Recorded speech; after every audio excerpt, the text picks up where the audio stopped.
Jin Carter wiped the sweat from his forehead as the cargo ship Wayfarer settled onto the landing pad with a low mechanical hum. Outside the cockpit window, Valora Prime stretched toward the horizon like a world designed by artists rather than engineers. The landing platform itself was carved from a brilliant white material that seemed to glow beneath the afternoon sun. Elegant towers rose in the distance, their silver surfaces reflecting the sky like polished mirrors. Everywhere Jin looked, there was beauty. Perfect beauty. The kind that made a working man feel out of place. Jin certainly felt out of place. He wasn't an ambassador. He wasn't a wealthy merchant. He wasn't some famous explorer. He was a cargo pilot, a man who hauled supplies from one star system to another and got paid just enough to keep flying. Medical equipment, food shipments, industrial machinery, whatever needed moving. Valora Prime happened to be one of his regular routes. The Valorans paid well, paid on time, and rarely caused problems. As far as customers went, they were hard to complain about. The only strange part was the Valorans themselves. They looked almost unreal, tall and graceful, with pale skin touched by a faint silver glow. Their large eyes shimmered in shades of gray and silver, and every movement carried an effortless elegance that reminded Jin of professional dancers. Rumors claimed they could communicate through thought alone. Some even said they could read minds. Jin didn't know if those stories were true, and honestly, he didn't want to find out. Fortunately, the Valorans had strict laws regarding telepathy and privacy. At least that was what the customs officers always assured him. Still, he kept certain thoughts to himself whenever he visited. Just in case. The cargo bay doors opened with a hiss. Warm air flooded inside. Jin grabbed a scanner and started unloading containers filled with specialized medical supplies. It always amused him. The Valorans possessed technology capable of curing diseases that would terrify most civilizations, yet there were still medicines they imported from distant worlds. Whenever he asked why, nobody gave him a straight answer. Eventually, he stopped asking. Questions didn't pay freight bills. Deliveries did. As he guided another cargo container onto a hover cart, his gaze drifted toward the royal district visible beyond the city. Even from several kilometers away, it dominated the skyline. Magnificent crystal towers rose above sprawling gardens and shimmering lakes. The palace looked less like a government building and more like something from a dream. The Valorans adored their royal family, especially Queen Nari. For over 50 years, she had ruled the sector with wisdom and diplomacy, avoiding wars that many believed were inevitable. Her daughters were practically celebrities throughout known space. Every news network talked about them. Every political analyst watched their movements. Jin had never met any of them. People like him didn't get invited to royal events. And that was perfectly fine with him.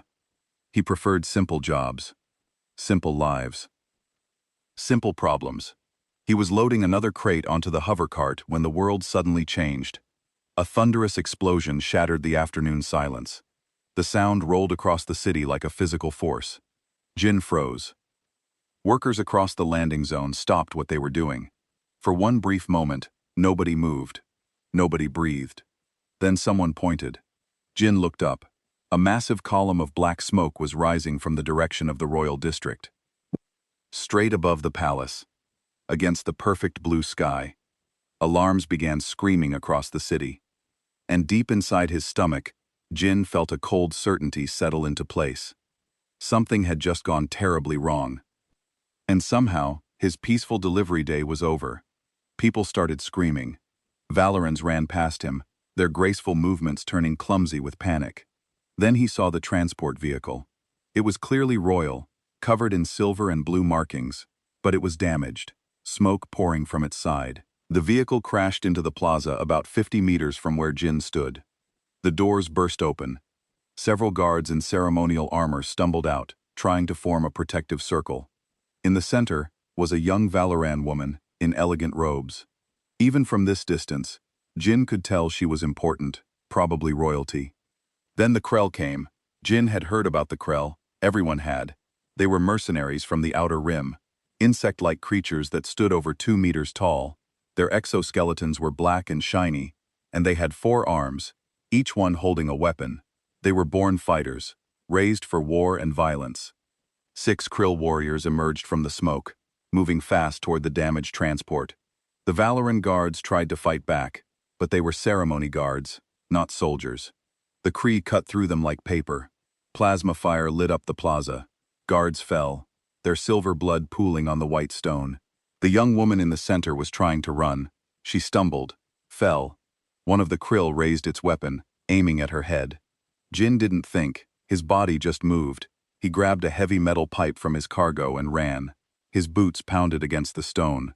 The Krell was focused on the princess. It didn't see him coming. Jin swung the pipe with everything he had. It connected with the Krell's head with a wet crunch.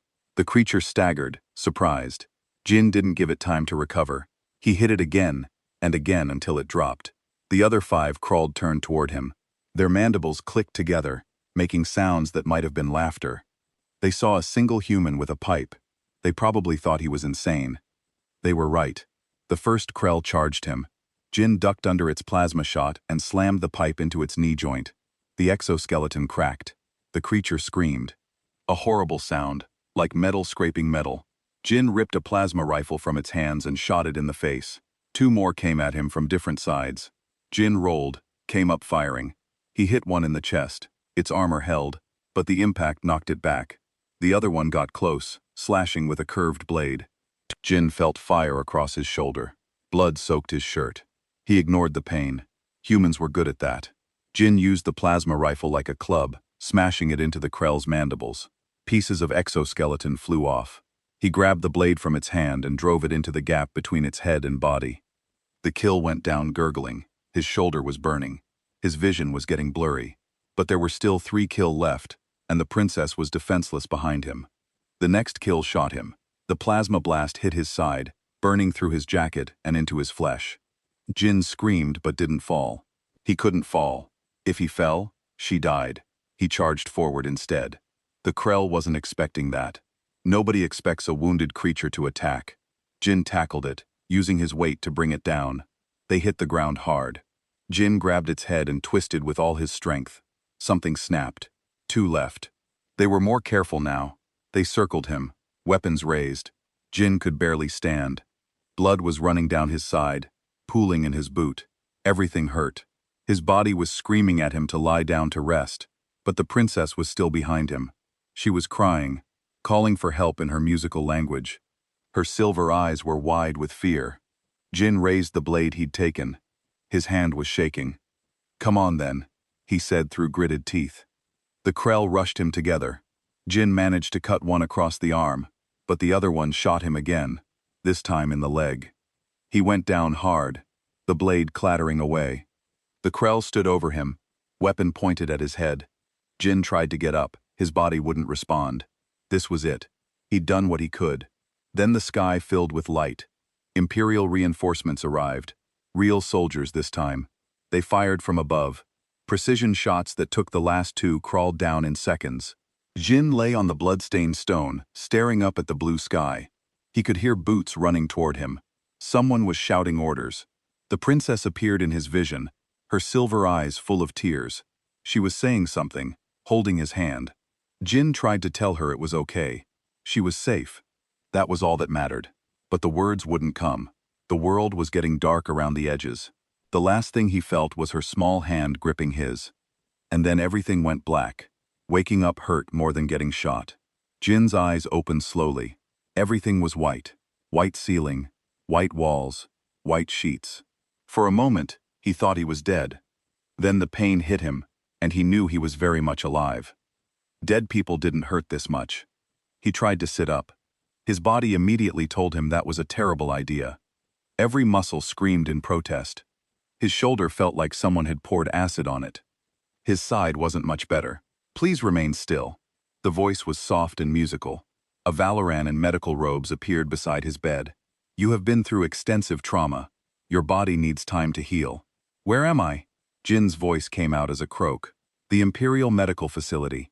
You have been unconscious for 3 days." The doctor touched a panel on the wall. A holographic display appeared, showing Jin's body covered in red marks. You sustained 3 plasma burns, multiple lacerations, a fractured rib, and severe blood loss. By Valoran standards, you should have died within minutes. Jin looked down at himself. His torso was covered in some kind of clear gel that glowed faintly blue. He could see the burn marks underneath, angry and red. But I'm human. We're harder to kill. The doctor made a sound that might have been a laugh. Indeed, your species has a remarkable tolerance for damage. You died twice during surgery. Your heart stopped both times. And yet, here you are, awake and talking. The princess, Jin asked. Is she safe? Princess Hana is unharmed thanks to you. She has been asking about your condition every day. The doctor adjusted something on the medical panel. You should rest now. The regeneration gel will help, but healing takes time, even for humans. Jin wanted to ask more questions, but exhaustion pulled him back under. When he woke again, it was darker. A single light glowed softly near his bed, and someone was sitting in the chair beside him. Princess Hana looked different than she had in the plaza. She wore simple robes instead of the elegant dress she'd had on during the attack. Her silver hair was pulled back in a braid, but her eyes were the same, large and silver, watching him with an intensity that made him uncomfortable. You are awake, she said. It wasn't a question. Yeah. Jin tried to sit up again. This time he managed to prop himself up a little. You shouldn't be here. I'm nobody important. You saved my life. Her voice was quiet but firm. That makes you very important. Jin didn't know what to say to that. He'd just done what anyone would do. Well, what any human might do. He was starting to realize that Valorans didn't think the way humans did. Why did you do it? Hana asked. You did not know me. You had no obligation, yet you fought 6 Krell warriors with nothing but improvised weapons. They were going to kill you, Jin said simply. I couldn't just watch. Hana tilted her head, studying him like he was some kind of puzzle. Most species would have fled. Self-preservation is a powerful instinct, but you ran toward danger instead. I guess humans are stupid that way. Not stupid. Hana leaned forward slightly. Brave. Foolishly brave, perhaps, but brave nonetheless. Over the next few days, the princess visited often. At first, Jin thought it was just politeness, some kind of royal obligation, but she seemed genuinely interested in him. She asked about Earth, about his life as a cargo pilot, about human culture and history. Jin found himself enjoying their conversations. Hana was smart, curious, and she laughed at his stories. She told him about Prime, about growing up in the palace, about the burden of being royalty. Everyone expects us to be perfect, she said one afternoon, to never show fear or weakness. But when those kills came, I was terrified. I froze. All my training, all my preparation, and I could not even run properly. Fear is normal, Jin said. It keeps you alive. The trick is not letting it control you. You did not seem afraid when you fought them. Jin laughed, then winced as it pulled at his healing ribs. I was scared out of my mind, but I was more scared of what would happen if I didn't do anything. Hana looked at him for a long moment. You are not what I expected a human to be. What did you expect? The stories say humans are violent and aggressive. Warriors who love fighting. Some of us are, Jen admitted, but most of us just want to live quiet lives. I became a cargo pilot because I was tired of fighting. I thought I could just move supplies and stay out of trouble. That did not work well for you, Hana said with a small smile. Yeah, apparently trouble finds me. Anyway, by the end of the second week, Jin was walking again. The doctors were amazed at how fast he healed. They kept running tests, fascinated by human biology. Jin just wanted to get back to his ship. On the day the doctors cleared him for discharge, Jin packed his few belongings and prepared to leave. He'd already stayed longer than he planned. His cargo business was suffering. He needed to get back to work. He was heading toward the exit when guards in ceremonial armor blocked his path. Jin of Earth, one of them said formally. You are summoned to the throne room. The Queen wishes to speak with you. Jin's stomach sank. He'd been hoping to avoid this. Meeting royalty made him nervous, but he couldn't exactly refuse a summons from the Queen. The throne room was enormous. The ceiling stretched up so high Jin couldn't see the top. Pillars of white stone lined the walls, and the floor was polished to a mirror shine. At the far end on a raised platform sat Queen Nari. She looked like an older version of Hana, but there was a weight to her presence that the princess didn't have. Power, authority, the kind that came from ruling an empire for decades. Jin walked forward and bowed awkwardly. He wasn't sure of the proper protocol. Jin of Earth. The Queen's voice filled the room. You have done my family a great service. You saved my daughter's life at great personal risk. I just did what needed to be done, Your Majesty. Modesty is admirable, but unnecessary. The Queen stood, descending from her throne. According to our law, you have created a life debt of the highest order. Do you understand what this means? Jin had a bad feeling about this. Not really. No. It means you are now bound to the Imperial House. You have proven yourself capable of protecting my daughter when our own guards failed. Therefore, you will remain here as her personal protector. Jin stared at her. I'm sorry, what? You are now Shield of the Crown, a position of great honor. You will be given quarters in the palace, a generous stipend, and all the resources you require. Your Majesty, I appreciate the offer, but I'm a cargo pilot. I have a business, contracts, obligations, which will be handled. Your ship will be maintained. Your contracts fulfilled by others. Jin felt panic rising in his chest. You're saying I can't leave? Queen Nari's expression didn't change. The life debt cannot be refused. It is our highest law. You saved royal blood. You are now bound to serve until the debt is satisfied. How long does that take? There is no set time. It is satisfied when I declare it satisfied. Jin looked around the throne room at the guards standing at attention at the enormous space that suddenly felt like a cage. So I'm a prisoner. You are honored, the Queen corrected, and you will learn to accept this honor. My daughter's life is in danger. Someone sent those Krell to kill her. Until I find out who, and until they are dealt with, you will remain at her side. The Queen returned to her throne. You are dismissed. Guards will show you to your quarters. Jin wanted to argue, to protest, to demand his freedom. But looking at Queen Nari's calm, implacable expression, he knew it would be useless. He'd saved the princess's life, and now that act of heroism had trapped him in a gilded cage. As guards escorted him from the throne room, Jin wondered what he'd gotten himself into. Jin's quarters in the palace were bigger than his entire ship. The bedroom alone could fit 3 cargo bays. Everything was made of expensive materials, soft fabrics, and polished wood. There was a balcony overlooking the royal gardens. Most people would kill for a room like this. Jin hated it. He stood on the balcony looking out at the perfectly manicured gardens and felt like he couldn't breathe. This wasn't freedom. This was a very comfortable prison. A servant appeared at his door. A young Valoran carrying formal robes. Your presence is requested at the evening meal shield of the crown. I'm not hungry, Jin said. It is not optional, sir. Palace protocol requires your attendance. Jin sighed. Of course, it wasn't optional. Nothing here was optional. The dining hall was ridiculous. A table that could seat 50 people stretched down the center. Crystal chandeliers hung from the ceiling. Everything sparkled. Jin felt completely out of place in his borrowed formal robes. Queen Nari sat at the head of the table. Princess Hana sat to her right. Several other nobles and officials filled the other seats. Jin was directed to a seat near the princess. The meal was awkward. Everyone spoke in quiet, polite tones. They used utensils Jin didn't recognize for food he'd never seen before. The Valorans moved with perfect grace, every gesture smooth and practiced.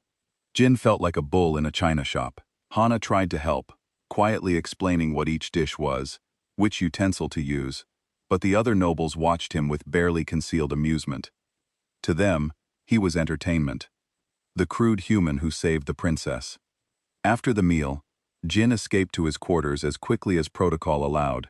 He tried to sleep, but the bed was too soft, the room too quiet. He was used to the hum of ship engines, the occasional rattle of loose panels. This silence felt wrong. The next morning, an advisor arrived to explain his duties.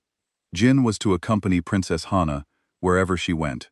He was to attend all official functions. He was to train with the royal guards. He was to learn palace protocol. Jin asked when he could leave.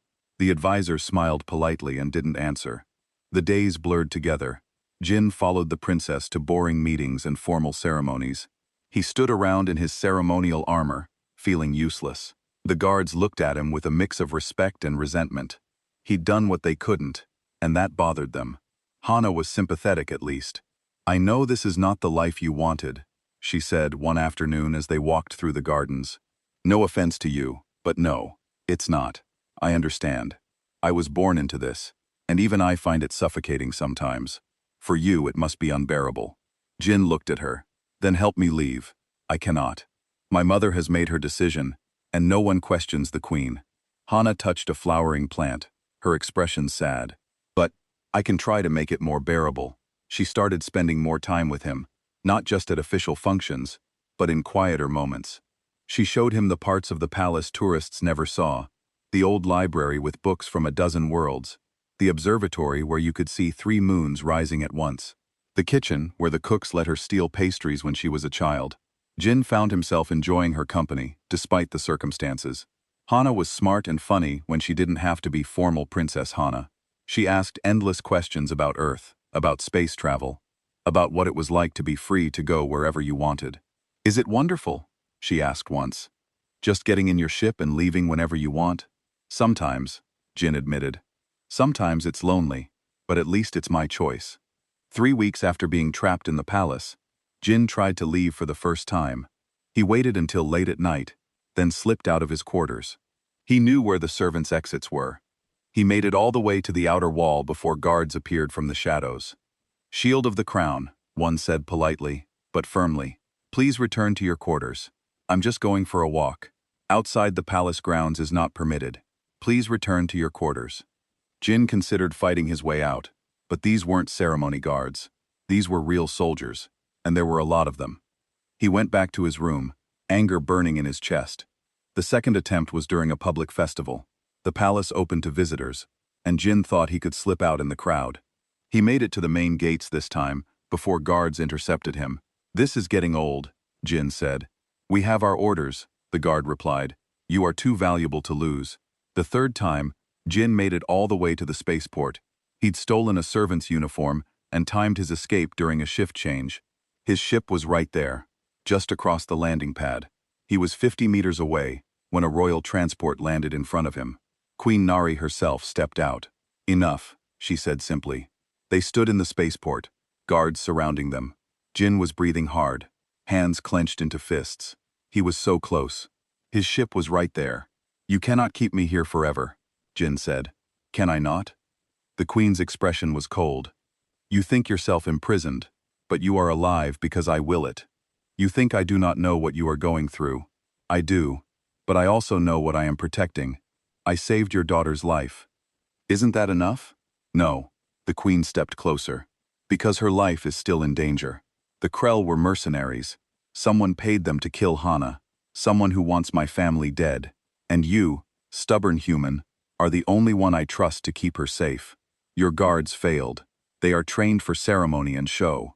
When real violence came, they fell like wheat before a scythe. But you, she gestured at him, you fought 6 Kree warriors with improvised weapons and won. You died twice and came back. You are exactly what we need. Jin wanted to argue, but looking at the queen's face, he saw something he hadn't expected. Fear? Not for herself, but for her daughter. How long? Jin asked quietly. Until I find who sent those assassins. Until I know my daughter is safe. The queen's voice softened slightly. I know I am asking much of you, but I am asking as a mother, not as a queen. Please protect my child. Jin looked at his ship one more time. Then he looked back at the queen. Fine, but I want something in return. Name it. Let me train your guards properly. Not ceremony and protocol, real combat. If I'm going to be stuck here protecting the princess, I want backup that won't fold the moment things get dangerous. The queen considered this. Very well. You may train them, but you will not leave. Jin nodded slowly. If he had to be here, he might as well do something useful. The training session started the next day. Jin gathered the royal guards in the practice yard. They stood in perfect formation, armor gleaming.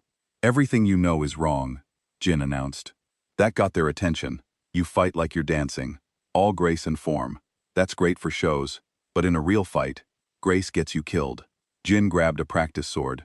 Fighting isn't about looking good. It's about surviving. It's about refusing to quit when everything hurts, and you just want to lie down and die.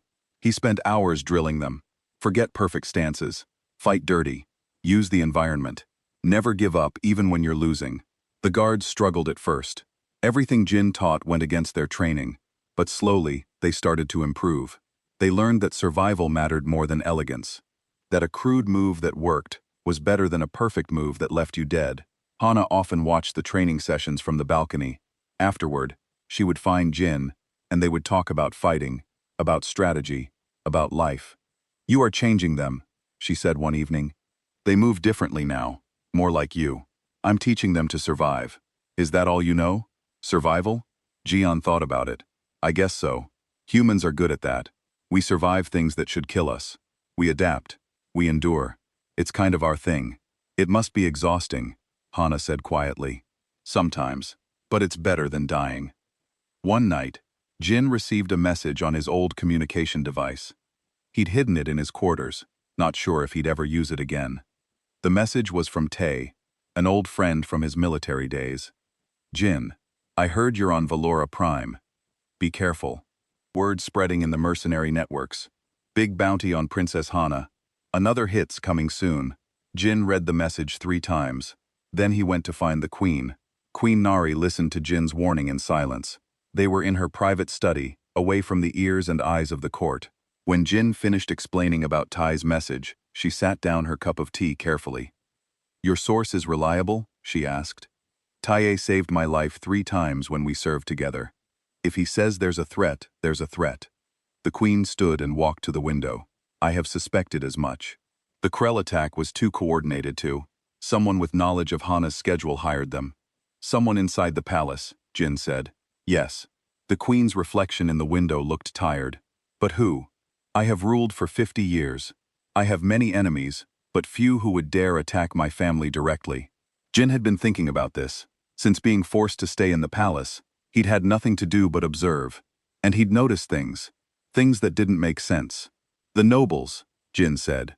"Some of them avoid the princess, like they don't want to be seen with her. You have noticed this. I'm not telepathic. People forget I'm watching because I can't hear their mental conversations. But I can see body language, and some of your nobles act guilty around her." The Queen turned to face him. "Which ones?" Jin described what he'd seen. Lord Quan, who always found excuses to leave when Hana entered a room. Lady Yuna, who smiled but kept her distance. Minister Bora, who watched the princess with cold eyes during council meetings. "You are observant," the Queen said. "This is useful. Continue watching. Tell me everything you see." So Jin became a spy, in addition to being a bodyguard. He attended boring meetings and formal dinners, but now he paid attention to the politics swirling around him, and what he saw wasn't pretty. The Valorian court was a nest of vipers. Everyone smiled and bowed and spoke politely, but underneath the courtesy, there were schemes and rivalries and barely concealed hatred. Jin found it exhausting. He started sharing his observations with Hana during their walks through the gardens. "Lord Quan met with Minister Bora 3 times this week," Jin said, "always in private rooms. They stopped talking when I walked past." Hana frowned. "That is unusual. They are normally enemies. They disagree on everything. Maybe they found something to agree on. You think they are plotting against my family? I think they're plotting something. Whether it's against you specifically, I don't know yet." Hana was quiet for a moment. "I never paid attention to these things before. The court was just background noise. But you see it all so clearly."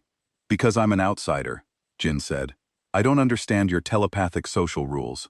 I can only watch what people do, not what they think. And sometimes actions tell you more than thoughts." The princess started looking at her own court differently. After that, she began to see the patterns Jin saw. The quiet meetings, the careful avoidance, the false smiles. "It is like seeing my home for the first time," she said one night. "I thought I knew these people, but I was only seeing the surface." Meanwhile, Jin continued training the guards. He pushed them hard, making them practice until they collapsed from exhaustion. Some resented him for it. Others began to understand what he was teaching them. One guard, a young Valoran named De Jong, approached Jin after a particularly brutal training session. "Why do you care so much?" De Jong asked. "You are only here because the Queen forces you to stay. Yet you train us as if our lives matter to you." Jin wiped sweat from his face. "Because next time assassins come, I might need backup, and I prefer my backup to be alive and useful." "Is that the only reason?" Jin thought about it. "No, I've seen good soldiers die because of bad training. If I can prevent that, I will." De Jong nodded slowly. "You are not what I expected a human to be." "Yeah, I get that a lot. The guards gradually improved. They learned to fight without relying on grace and form. They learned to take hits and keep fighting. They learned that survival was more important than looking good.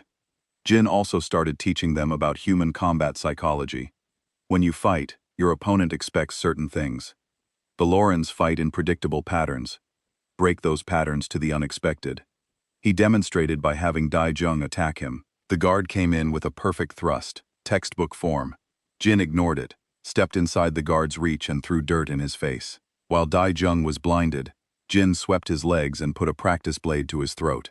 That was dishonorable, Dai Jung protested, spitting dirt. That was effective. Honor doesn't matter if you're dead. Some of the older guards grumbled about this teaching. They said Jin was corrupting Valoran traditions. But the younger guards, the ones who would actually have to fight, they listened. They learned. Princess Hana continued to spend time with Jin. Their conversations grew longer, more personal. She told him about the pressure of being royalty, about the expectations placed on her since birth. Everyone sees the crown, not the person underneath, she said. Sometimes I forget who I am without all the titles and protocols. You're someone who cares about her people, Jin said. Someone who's smart enough to ask questions, instead of just accepting what she's told. That's who you are. Hana smiled. You see me differently than others do. I see you as a person, not a princess. Is that why you are not afraid to disagree with me? Jin laughed. I'm not afraid to disagree with your mother, and she's the queen. Why would I be afraid of you? Most people are terrified of my mother. Most people haven't died twice and lived to complain about it. Kind of gives you perspective. As weeks turned into months, Jin found himself settling into palace life despite hating it. He had a routine now. Morning training with the guards, afternoon meetings and ceremonies with the princess, evening reports to the queen about what he'd observed. He was still a prisoner, but at least he was a useful prisoner. One evening, as Jin was preparing for bed, Hana knocked on his door. This was unusual. She never visited his quarters this late. Something is wrong, she said when he answered. I can feel it. The palace feels different tonight. Jin had learned to trust her instincts. Valorans could sense emotions, pick up on subtle changes in atmosphere. Different how? Tense, afraid, like everyone is waiting for something to happen. Jin grabbed his weapons. Stay behind me. They moved through the palace corridors. Everything seemed normal, but Jin felt it too now. The servants moved too quickly. Guards stood too rigid at their posts. Something was coming. They reached the queen's chambers. Nari was in a meeting with her council. Jin knocked and entered without waiting for permission. Jin? The queen looked surprised. What is wrong? I don't know yet, but something's about to happen. I can feel it. Lord Quan, who was at the meeting, laughed. Feel it? You are not even telepathic. How could you? The explosion cut him off.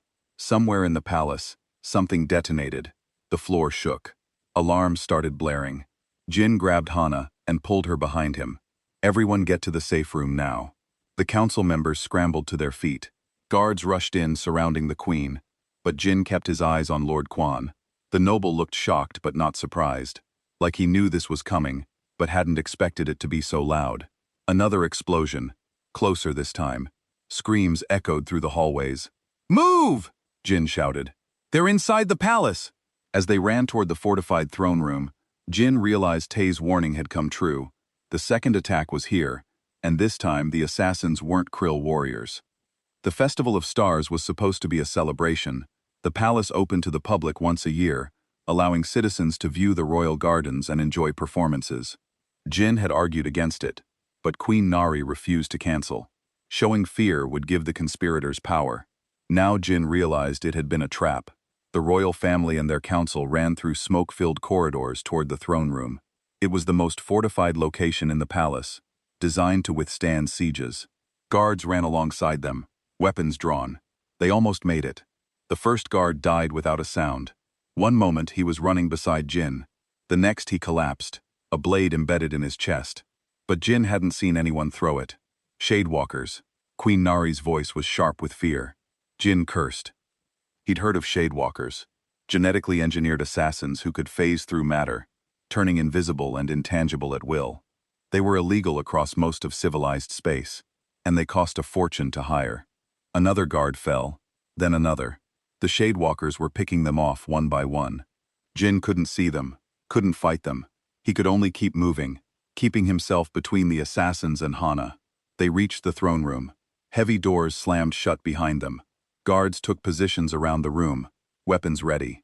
The room was built like a fortress, with walls 3 meters thick. "We are safe here," Lord Quan said, breathing hard. "Nothing can penetrate these walls." Jin looked at him. Shadewalkers don't need doors. They walk through walls. As if to prove his point, a figure materialized in the center of the room. The Shadewalker was humanoid, but wrong. Its skin was gray and smooth, like a corpse. Its eyes were black pits. It held 2 curved blades that dripped with silver blood. The guards opened fire. Plasma bolts passed straight through the assassin as it phased. Then it solidified, moved faster than Jin could track, and cut down 2 guards before phasing again. Jin pushed Hana behind the throne. "Stay down." More Shadewalkers appeared. 5, 6, too many. The guards tried to fight, but how do you fight something you can't hit? The assassins moved between solid and phantom states, striking when solid, dodging when intangible. Jin watched them carefully. There had to be a pattern. Shadewalkers couldn't stay phased forever. It took energy. They had to solidify to attack. That meant they were vulnerable, even if only for seconds. A Shadewalker materialized next to him, blades swinging for his throat. Jin ducked, grabbed a fallen guard's plasma rifle, and fired. The assassin phased at the last second. The bolt passed through empty air, but Jin was already moving. He kicked over a heavy ceremonial brazier. Hot coals spilled across the floor. The Shadewalker materialized to avoid stepping in the coals, and Jin shot it in the face. "One down. Dejung," Jin shouted at the guard he'd trained. "Environmental hazards. Make them solidify." Dejung understood immediately. He overturned furniture, creating obstacles. Other guards caught on doing the same. The throne room became a chaotic maze of barriers and hazards. The Shadewalkers had to stay solid longer to navigate the obstacles. That gave the guards opportunities to strike. 2 more assassins fell, but there were still too many, and the guards were dying. Jin saw Dejung go down, a blade through his shoulder. The young guard kept fighting even as silver blood poured from his wound. Jin moved through the chaos, trying to protect Hana and the queen simultaneously. A Shadewalker appeared directly in front of the princess. Jin threw himself between them, taking a slash across his arm. Pain exploded up his shoulder, but he ignored it. He grabbed the assassin's wrist when it solidified, preventing it from phasing again. They grappled, both fighting for control of the blade. The Shadewalker was strong, faster than Jin. But Jin had something it didn't. He had experience fighting things that wanted him dead. Jin headbutted the assassin, breaking its nose. It staggered back. Jin ripped the blade from its hand and drove it through the creature's throat. Black blood sprayed across his face. 3 down, but more guards were falling. The throne room was littered with bodies now, silver and red blood mixing on the marble floor. Queen Nari was fighting too. She wielded a ceremonial sword with surprising skill, moving with the grace all Valorans possessed. But even she couldn't match the Shadewalker's speed. Jin looked around desperately. They couldn't win this fight. There were too many assassins, and his people were dying. Then he remembered something. The throne room had windows high up near the ceiling. They overlooked the royal gardens 3 stories down. It was a terrible idea, but Jin was good at terrible ideas. He grabbed Hana's hand. "Do you trust me?" "What?" "Yes." But Jin didn't wait for her to finish. He ran toward the window, pulling her with him. A Shadewalker materialized in their path. Jin shot it without slowing down. "Jin, what are you doing?" Hana was screaming. Something stupid. Jin smashed through the window, glass exploding outward. For a moment they were flying 3 stories up with nothing but air beneath them. Then they were falling. Jin twisted in the air, putting himself underneath Hana. They hit the garden pond hard. Water exploded around them. The impact drove the air from Jin's lungs and sent shockwaves of pain through his body. But water was softer than stone. They surfaced, gasping. Jin dragged Hana toward the shore. Above them, the battle in the throne room continued. But they were out. They were safe. Except they weren't. A Shadewalker appeared on the shore, stepping out of the palace wall as if it was made of fog. It looked at them with its dead black eyes. Jin pushed Hana behind him. He'd lost his weapons in the fall. The assassin had both its blades. This was going to hurt. The Shadewalker attacked. Jin dodged the first strike, but the second one caught him across the ribs. He felt the blade cut deep, felt his blood start to flow. The pain was incredible, but he couldn't stop. If he stopped, Hana died. He grabbed the assassin again during its solid phase, this time going for its eyes. The Shadewalker tried to phase, but Jin held on, his fingers digging into its skull. They fell into the pond together, water churning around them. Underwater, the Shadewalker couldn't breathe. Neither could Jin, but he was better at holding his breath. He kept his grip on the creature's head, pushing it deeper. The assassin thrashed, trying to phase, but it needed concentration for that. Panic was breaking its focus. Jin's lungs were burning. His vision was getting dark, but he didn't let go, couldn't let go. The Shadewalker's struggles became weaker, then stopped. Jin surfaced, dragging the dead assassin with him. He crawled onto the shore and collapsed, coughing water. His side was on fire where the blade had cut him. Blood was soaking his clothes.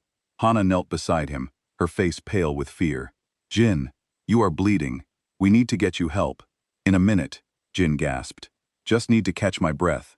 You jumped through a window from 3 stories up, seemed like a good idea at the time. Above them, the sounds of battle were fading. Jin forced himself to sit up, ignoring the pain. He needed to see what was happening. The throne room windows were dark. Either the fight was over, or everyone was dead. Jin struggled to his feet, swaying. Anna tried to support him, but she was too small. They both nearly fell. Then guards appeared running from the palace. Real guards, the ones Jin had trained. They surrounded Jin and Hana, weapons ready. "The throne room?" Jin asked. "Secure," one guard said. His armor was dented and blood splattered. "The assassins are dead or fled. Queen Nari is safe." Jin felt relief wash over him. Then his legs gave out. He sat down hard on the grass, his vision swimming. "Jin," Hana was crying now. "Stay awake. Help is coming." "Not sleeping," Jin mumbled. "Just resting my eyes." The last thing he saw before darkness took him was Hana's silver eyes filled with tears, and something else. Something that looked like the way she'd looked at him in the plaza all those months ago, like he was the only thing standing between her and death, like he was her hero. Jin decided that wasn't a bad last sight to see.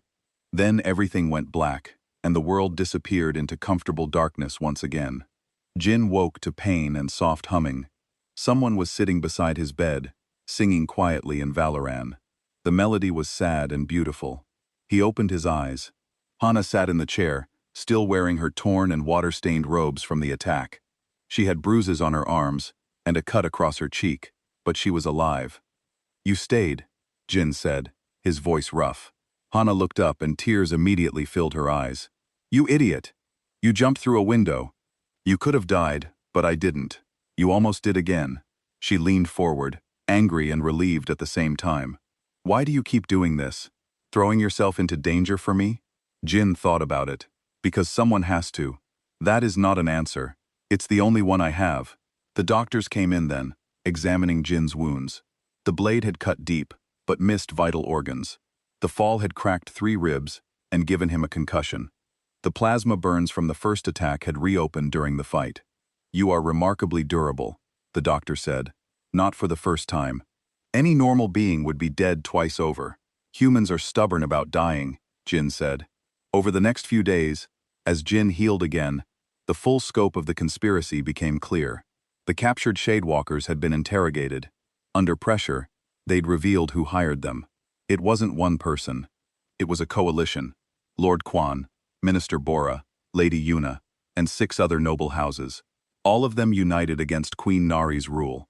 The Queen had been pushing reforms for years, opening trade with other species, reducing the nobles' power, giving common Valorans more say in government. The old families hated it. They wanted things to go back to how they were centuries ago, so they'd hired assassins to eliminate the royal family.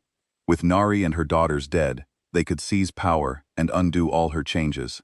They'd failed because of one human who refused to quit. Jean was moved to a secure room while he recovered. Guards stood outside his door day and night. Hana visited constantly, sometimes just sitting quietly while he slept. One evening, Queen Nari herself came to visit. She dismissed the guards and doctors, leaving them alone. Jin tried to sit up, but she gestured for him to stay lying down. "You saved my daughter again," the Queen said. She looked older than Jin remembered. "Tired. You jumped through a window. You fought a Shadewalker underwater. You nearly died again. I'm getting used to it, Jin said. The queen sat in the chair Hana usually occupied. For a long moment, she just looked at him. Then she spoke, and her voice was different. Not the commanding tone of a queen, but something softer. I owe you honesty, she said.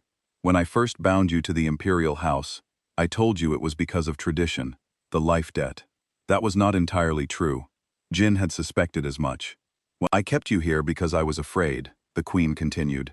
My people have known 3 centuries of peace. We have grown soft. We train guards for ceremony, not combat. We settle disputes with words and telepathy, not violence. That is good in many ways, but it made us vulnerable.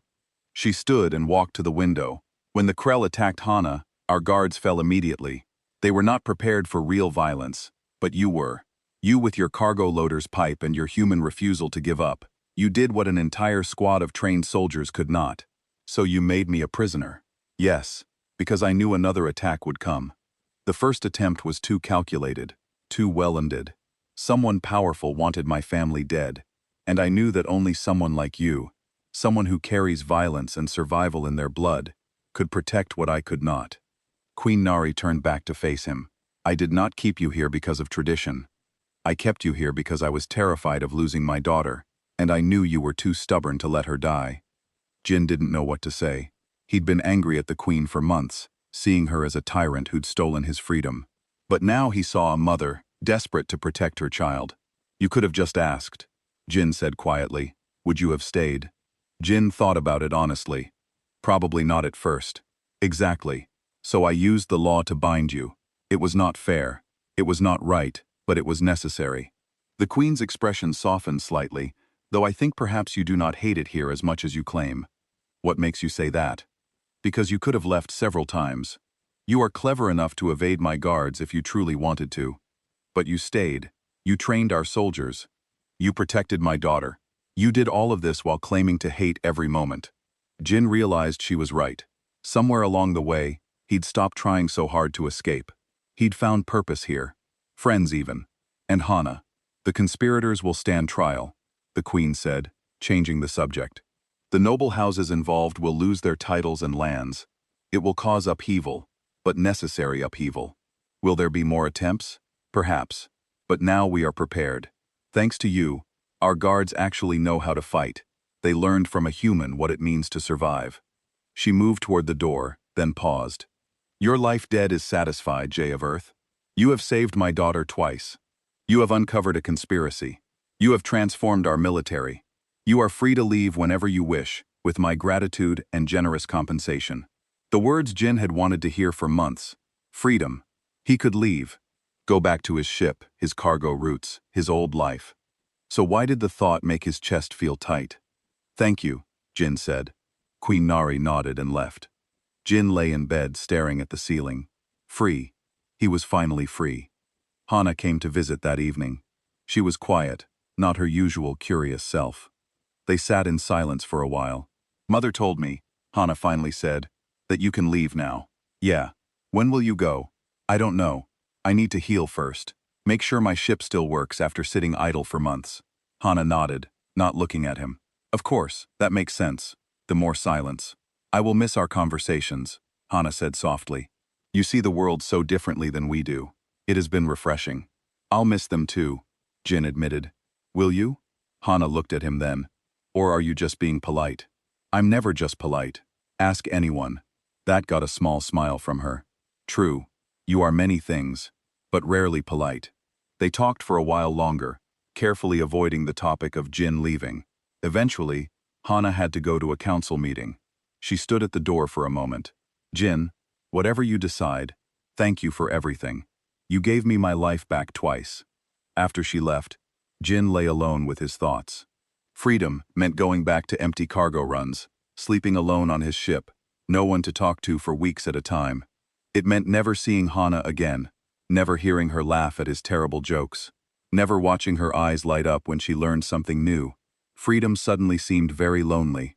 Jin realized something that should have been obvious for a while now. Somewhere between the assassination attempts and the combat training and the long conversations in the garden, this place had stopped feeling like a prison. It had started feeling like home, and Hana had stopped feeling like an obligation. She'd started feeling like something much more important. Jin stared at the ceiling, pain throbbing in his ribs, and wondered what the hell he was going to do. 2 weeks later, Jin stood at the palace spaceport. His ship was ready, fueled and stocked with supplies. The mechanics had maintained it perfectly during his months away.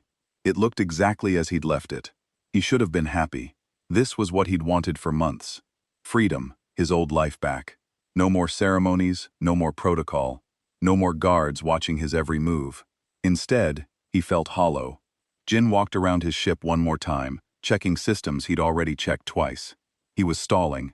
He knew it, but he couldn't seem to make himself climb aboard and leave. Procrastinating, Jin turned. Hana stood at the edge of the landing pad, wearing simple robes instead of her usual formal dress. She looked different out here, away from the palace, younger, more vulnerable. "Just making sure everything works," Jin said. "You have checked the same panel 3 times now. Can't be too careful." Hana walked closer. "May I come aboard? I have never seen the inside of a cargo ship." Jin gestured for her to follow. The ship was small compared to royal vessels. The cargo bay took up most of the space. Jin's living quarters were barely bigger than a closet. 1 bunk, a small desk, a tiny kitchen area. Hana looked around with interest. "You lived here for years?" "Yeah, it's not much, but it's mine." "It is very practical," Jin laughed. "That's a polite way of saying cramped and boring. I was trying to be diplomatic." Hana ran her hand along the control panel. "But I can see why you missed it. Your own space, your own rules. Freedom to go wherever you want.